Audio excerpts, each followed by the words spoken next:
incredible honor. And most of all, congratulations, class of 2013.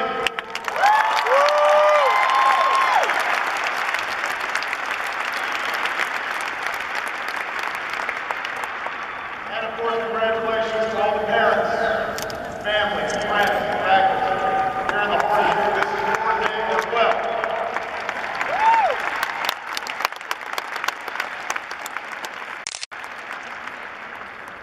I've been told to ask everybody, though, please be careful with of course, fire has big plans for this fall.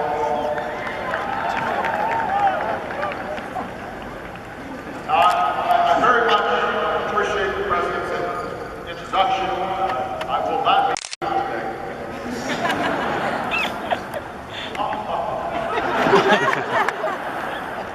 It is true that I did speak at that certain university up north a few years ago. But to be fair, you did let President Ford speak here once when he played football for Michigan. So everybody can get something. In my sense, this is my fifth visit to campus in the past year or so.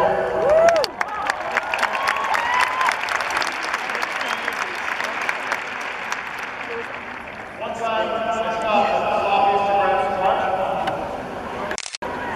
Many of you, it's smoking time.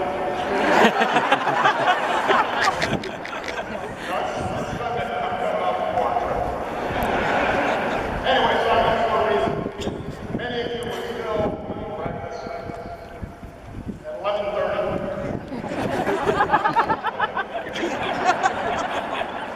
So to the class of 2013, I'll offer my first piece of advice.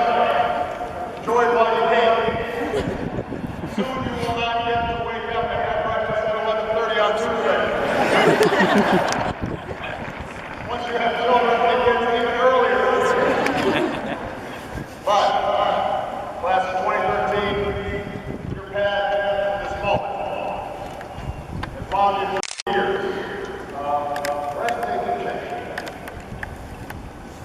You were born as freedom forced its way through a wall in Berlin, tore down an iron curtain across Europe. You were educated in an era of instant information with the world's accumulated knowledge at your fingertips. And you became terror touched our shoulders. And a historic recession spread across the nation. And a new generation signed up to go to war. But you've been tested. You've been tempted by events that your parents and I never imagined we'd see when you sat where you sat. And yet, despite all this, or perhaps because of it, yours has become a generation obsessed with that post-American idea. The people who love their country to change it for the better. For all the turmoil, for all the times you've been let down, you've been frustrated with the hands that you've been dealt. What I have seen, what we have witnessed from your generation, is that perennial, quintessentially American value of optimism, altruism, empathy, tolerance, a sense of community, a sense of service, all of which makes me optimistic for our future. Consider that today, 50 ROTC cadets in your graduating class will become commissioned officers of the Army, Navy, Air Force, and Marine.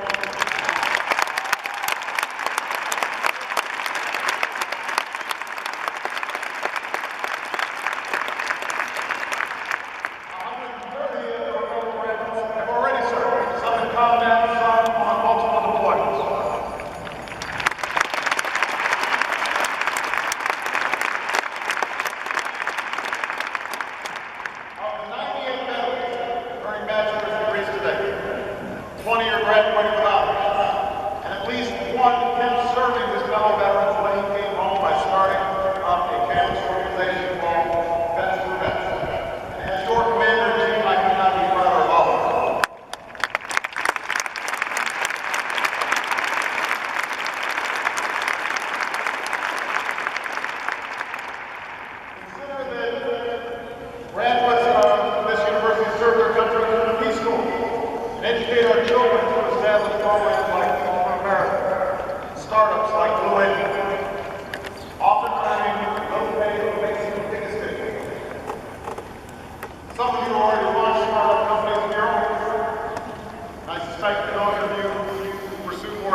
workers in citizenship. And we don't always talk about this idea much these days. Citizenship, let alone celebrate it. Sometimes we see it as a virtue from another time, a distant past. One that's slipping away from a society that celebrates individual ambition above all else. Society awash against the technology that empowers us to leverage our skills and talents like never before, but just as easily allows us to retreat. The result is that we sometimes forget the larger bond we share as one American family. But it's still out there, all the time, every day, especially when we need it most. Let's look at the past year. When a hurricane struck our mightiest city and a factory exploded in a small town in Texas, we saw when bombs went off in Boston, when a malevolent spree of gunfire visited a movie theater, a temple, an Ohio high school, first grade classroom in Connecticut, we saw citizenship. In the aftermath of the darkest tragedy, we have seen the American spirit in its brightest. We've seen the petty divisions of color and class and creed replaced by a united urge to help each other. We've seen courage, passion, a sense of civic duty, a recognition we are not a collection of strangers. We are bound to one another by a set of ideals and laws and commitments and a deep devotion to this country that we love. That's what citizenship is. It's at the heart of our founding that as Americans we are blessed with God-given talents and inalienable rights, but with those rights come responsibilities to ourselves and to one another and the future generations.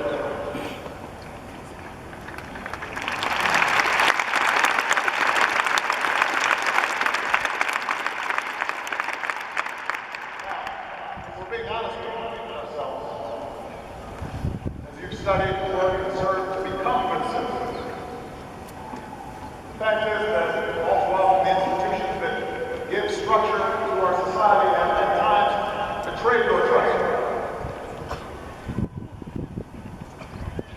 The run-up to the financial crisis, too many on Wall Street forgot that their applications don't end with what's happening with our shares.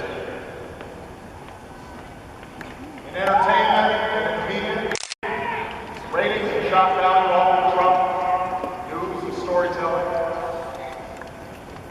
In Washington, well, this is a joyous occasion, so let me put it charitably. I think it's fair to say our democracy isn't working as well as we know it can. It could be better.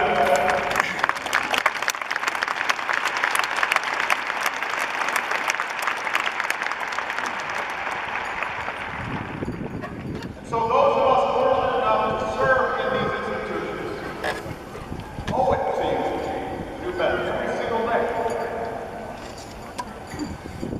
And I've been thinking a lot lately about how we can keep this idea of citizenship in its fullest alive at the national level, not just on election day, not just in times of tragedy, but all the days in between. Perhaps because I spent a lot of time in Washington, I'm obsessed with this issue because that sense of citizenship is so sorely needed today. And I think of what your generation's traits, compassion and energy and a sense of selflessness, might mean for democracy, must adapt more quickly, keep up with the speed of technological and demographic wrenching economic change. I think about how you might perpetuate this notion of citizenship in a way that another politician in my own state of Illinois once described patriotism, not as short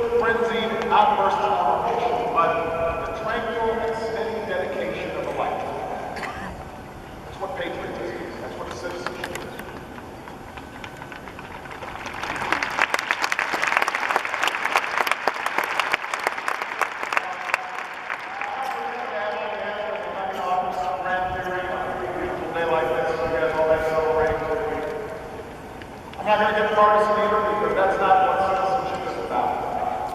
In fact, I'm asking the same thing of things that President Bush did when he spoke at this commencement in 2002. America needs more than taxpayers, spectators, and occasional voters, he said. America needs full-time citizens. And as graduates from the university whose motto is education for citizens, I know all of you get that this is what you signed up for. It's what your country expects of you. So briefly, I'll ask for two things from the class of 2013. Participate and to persevere. After all, your democracy does not function without your active participation. At a bare minimum, that means voting eagerly and often, not having somebody drag you to it at 11:30. It means knowing who's been elected to make decisions on your behalf and what they believe in, and whether or not they deliver what they said they would. And if they don't represent you the way you want or conduct themselves the way you expect, if they put special interests above your own, you've got to let them know that's not okay. And if they let you down often enough, there's a built-in day in November where you can really let them know it's not okay.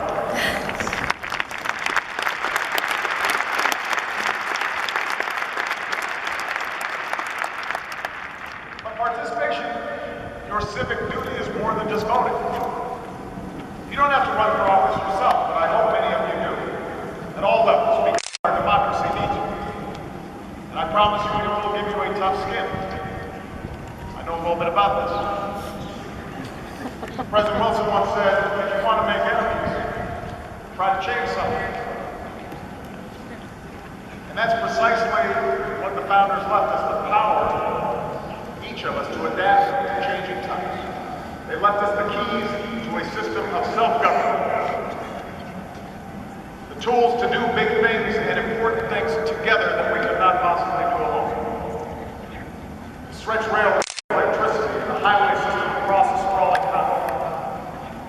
To educate our people with a system of public schools and land-grant colleges, including the Ohio State University. To care for the sick and the vulnerable and provide a basic level of protection falling into abject poverty in the wealthiest nation on earth.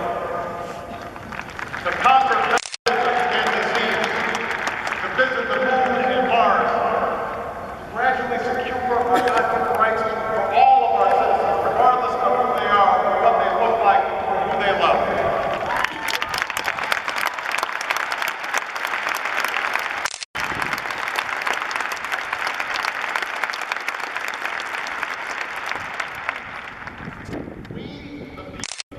Chose to do these things together because we know this country cannot accomplish great things.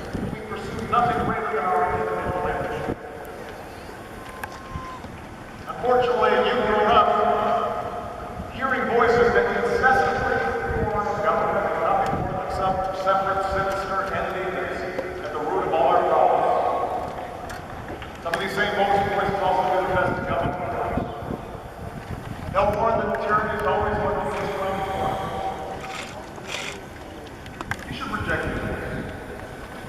because what they suggest is that our brave and creative and unique experiment in self-rule is somehow just a sham with which we can't be trusted. We have never been a people who waste all of our pain to solve our problems. We shouldn't want to. But we don't think the government is the source of all our problems either. Because we understand that this democracy is ours. And as citizens, we understand that it's not about what America can do for us, it's about what is done by us together. Through the hard and frustrating and absolutely necessary work of self-government, the class of 2013 is happy to be involved in that process.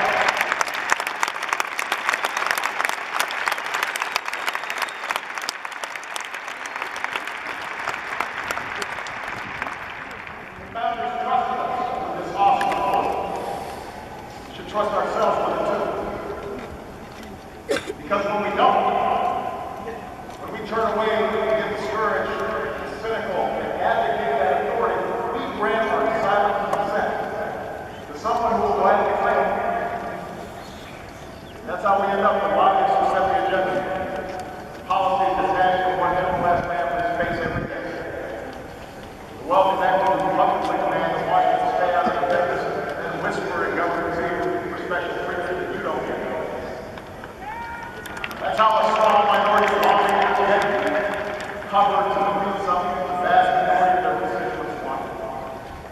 That's how our political system gets consumed by small things. We are a people called to do great things, like rebuild the middle class, reverse the rise of inequality, and prepare to deteriorate climate that affects everything we plan to leave for our kids and our grandkids.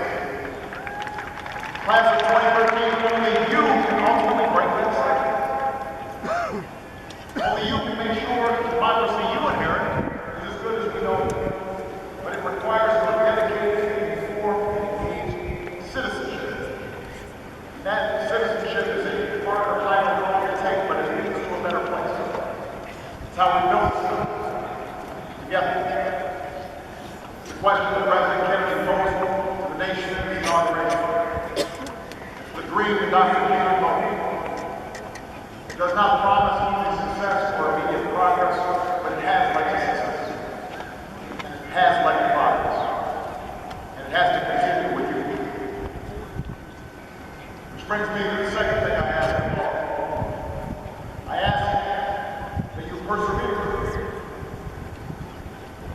Whether you start a business or run for office or devote yourself to alleviating poverty in the country, please remember that nothing worth doing happens overnight.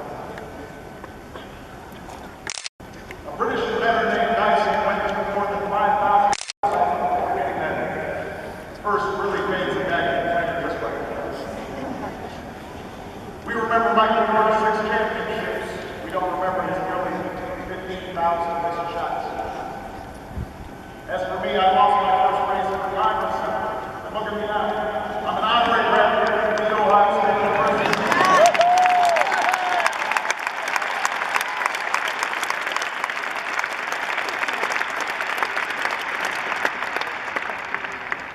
The point is, if you are living your life to the fullest, you will fail. You will stumble. You will screw up. You will fall down. But it will make you strong. You'll get it right the next time, or the time after that, or the time after that. And that is not only true for your personal pursuits, it's also true for the broader causes that you believe in as well. But you can't give up your passion if things don't work right away. You can't lose heart or obsession if there are twists and turns on your journey. The cynics may be the loudest voices, but I promise you, they will accomplish the least. It's those folks who stay at it. Those who do the long, hard, committed work of change and gradually push this country in the right direction and make the most lasting difference. So whenever you feel like you're a citizen, whenever you hear those voices saying you can't do it, you can't make a difference, whenever somebody tells you to set your sights low, the trajectory of this great nation should give you hope. What generations have done before you should give you hope. Because it was young people, just like you, who marched and mobilized and stood up and sat in to secure women's rights, and voting rights, and workers' rights, and gay rights, often in incredible odds, often at great danger, often over the course of years, sometimes over the great dedication of a lifetime that never got acknowledged for it, but they made a difference.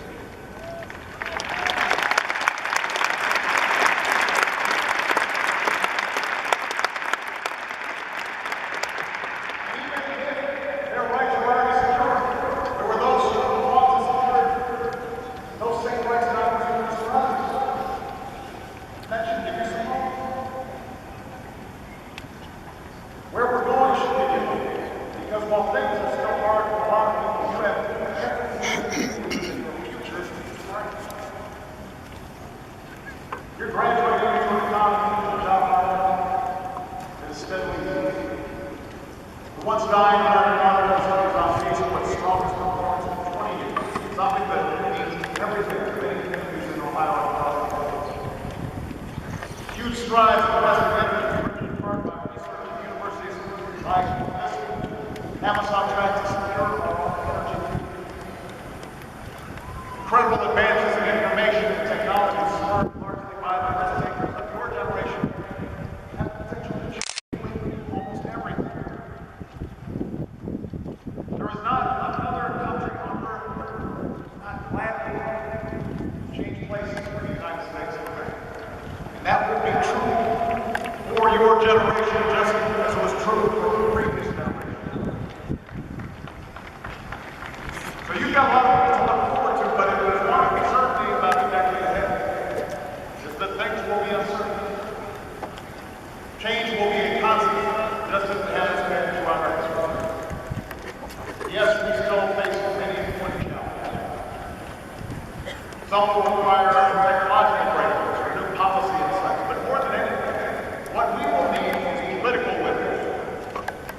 harness the ingenuity of your generation and encourage and inspire the hard work of dedicated citizens.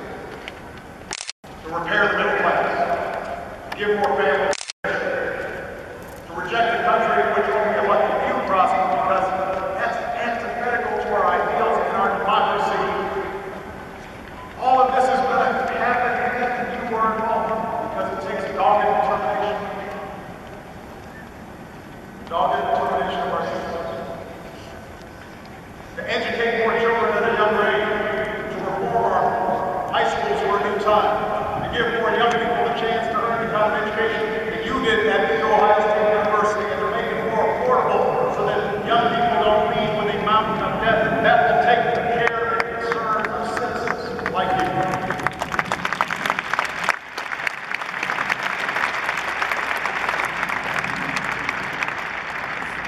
To build better roads, airports, and faster internet, and advance the kinds of basic research and technology has always kept America ahead of